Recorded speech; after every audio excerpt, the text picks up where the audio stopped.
करना किसे नहीं भाता, सफलता के आकाश पर सवारी करना कौन नहीं चाहता। सब चाहते हैं कि इस संसार में उनका नाम, उनकी पहचान सबसे ऊपर हो, कि उनका नाम इतिहास में स्मरण रखा जाए। परंतु सबका नाम इतिहास में नहीं लिखा जाता। कुछ लोग नाम पाकर भी बेनाम रह जाते हैं। क्यों? क्योंकि वो धरातल से नाता तोड़ देते हैं। भूल जाते हैं ये बात कि उड़ान पूर्ण होने के पश्चात धरातल ही उन्हें विश्राम देगा, कि उनके कारनामों पर तालियां बजाने वाले, उनकी प्रशंसा करने वाले धरा पर ही रहते हैं और धरती पर रहने वाले लोग ही इतिहास लिखते हैं। तो सफलता का आकाश नापी, पर अपनों से, उन लोगों से मत कटिए जो आपकी इस सफलता का आधार है। तभी इतिहास में नाम होगा और तभी आप भविष्य में प्रसन्न रहेंगे। गर्मी की ऋतु आने पर एक मीठी सी कूक सुनी होगी, आप मन में बैठ जाती है। कोयल की कूक, बड़ी मीठी, बड़ी प्यारी। वैसे एक और पक्षी है जिसका स्वर बड़ा ही मीठा है, हमारे घर के आसपास ही होता है। हरियाला रंग, लाल चोंच। ठीक पहचाना आप? तोता। ये दोनों ही पक्षी हमारे लिए बहुत प्यारे हैं, मन को शांति देते हैं। किंतु इन दोनों में बड़ा अंतर। कोयल वनों उपवनों में स्वतंत्र रहती है। तोता कई बार हमारे घर के पिंजरे में बंधा हुआ पाया जाता है। क्यों होता है ऐसा? कभी सोचा है आप? क्योंकि कोयल अपनी बोली बोलती है, तोता किसी और की बोली की नकल करता है। जो अपने विचारों पर दृढ़ रहते हैं, अपनी आत्मा की सुनते हैं, वही करते हैं और वही बोलते हैं। वो इस संसार में स्वतंत्र रहते हैं। जो किसी और का कहा करते हैं बिना आत्ममंथन के, वो बंदी हो जाते हैं, कभी पिंजरे के तो कभी विचारों के। तो क्या बनना चाहेंगे आप? कोयल या तोता? निर्णय आपका है। राधे राधे। हम में से कई लोग इस विषाद से ग्रस्त रहते हैं कि हमें हमारे जीवन में अपेक्षित सुख सुविधा कभी प्राप्त ही नहीं हो, क्योंकि हमारा भाग्य ही यही है, क्योंकि हम ऐसे परिवेश में जन्मे हैं। किंतु क्या आपका जन्म आपका प्रारब्ध निश्चित करता है? कुछ सीमा तक करता है।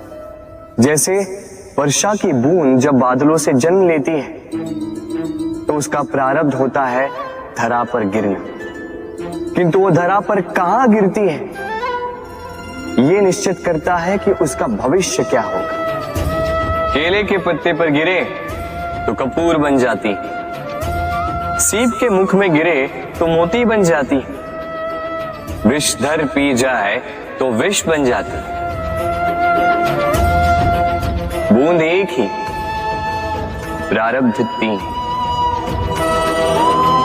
तो प्रारब्ध हमारा जन्म नहीं, हमारा चयन निर्धारित करता है।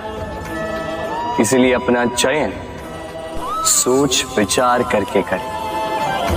मनुष्य का स्वभाव है सोचना, सोच विचार कर निर्णय लें और निर्णय लेके इस दुनिया को बदलने की सोच के साथ आगे बढ़ें, है ना? परंतु क्या हर कोई अपने निर्णय का परिणाम पाने में सफल होता है? क्यों कुछ ही लोग इस संसार को बदल पाते हैं, अन्य क्यों नहीं? इसका कारण है भय, और यही अंतर होता है सफल और असफल लोगों में। सफल वो होते हैं जो अपनी सोच से, अपने निर्णय से इस संसार को बदल देते हैं, और असफल वो होते हैं जो इस संसार के भय से अपनी सोच को, अपने निर्णय को बदल लेते हैं। इसलिए यदि इस संसार में कुछ बदलना चाहते हो तो अपने मार्ग तक पहुंचने का आपका मार्ग बदलो, अपनी सोच और अपना निर्णय लें। राधे राधे। मनुष्य जब जन्म लेता है और मनुष्य जब इस संसार को छोड़कर जाता है, इसके मध्य का काल जीवन कहलाता है।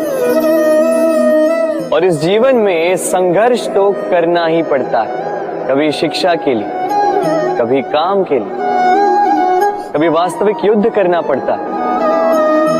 किंतु इस संघर्ष का सामना करने के लिए प्रकृति ने हमें एक और गुण भी भेजा है, प्रयास। कभी किसी छोटे बालक को देखा, न कुछ बोल पाता है, ना कुछ समझ पाता, किंतु अपने घुटनों के बल पर समस्त आंगन नापने का प्रयास करता, खड़ा होता, गिरता, फिर खड़ा होता, और अंततः वो चलना सीख ही जाता, क्योंकि वो अपने मन से नहीं हार। जीवन में युद्ध क्षेत्र कई आएंगे, कभी कभी हार का सामना भी करना होगा, किंतु हारता केवल वो है जो मन से हार जाता है।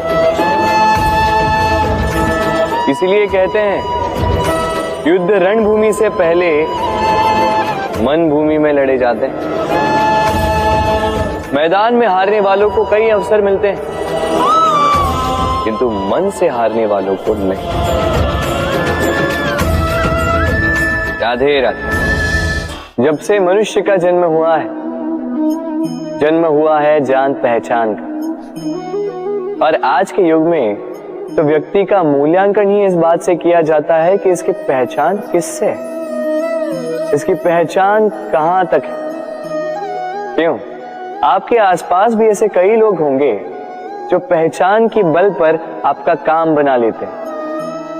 ऐसे कई लोग होंगे जो पहचान से काम पा लेंगे, धन अर्जित कर लेंगे। किंतु आप तनिक सोचिए, क्या ये ठीक है? पहचान से मिला काम आपके साथ तब तक रहेगा जब तक आपके उनसे मधुर संबंध हों। संबंधों में खटास आई और काम निकल गया हाथ से। तो अब क्या किया जाए? इसका उत्तर है काम। अपना काम पूरे मन से करो, अपना काम निश्चय से करो, क्योंकि पहचान से मिला काम अधिक समय तक नहीं टिकेगा, किंतु काम से मिली पहचान युगों युगों तक टिकेगी। राधे राधे।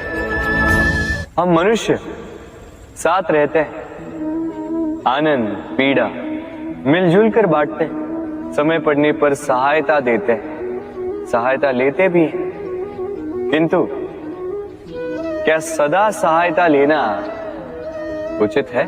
अब आप में से कुछ कहेंगे बिल्कुल उचित है, इसमें बुरा ही क्या है? मनुष्य ही तो मनुष्य के काम आएगा। बिल्कुल उचित कहा आपने, किंतु सदा के लिए सहायता लेना उचित नहीं है। कारण, यदि बात बात पर सहायता लेने का अभ्यास हो गया तो आप स्वयं दुर्बल होते जाएंगे। स्वयं का एक मार्ग बनाना छोड़ आप बात बात पर दूसरों से सहायता मांगे। दूसरी बात, सहायता के साथ जुड़ा आता है उपकार का भार। तो जिससे सहायता ली है उसके समक्ष झुककर रहना होगा। इसीलिए संकट में भी सोच विचार करके सहायता लें, क्योंकि संकट तो कुछ दिनों पश्चात निकल जाए, किंतु उस उपकार के ऋण का भार जीवन भर आप पर रहे। राधे राधे।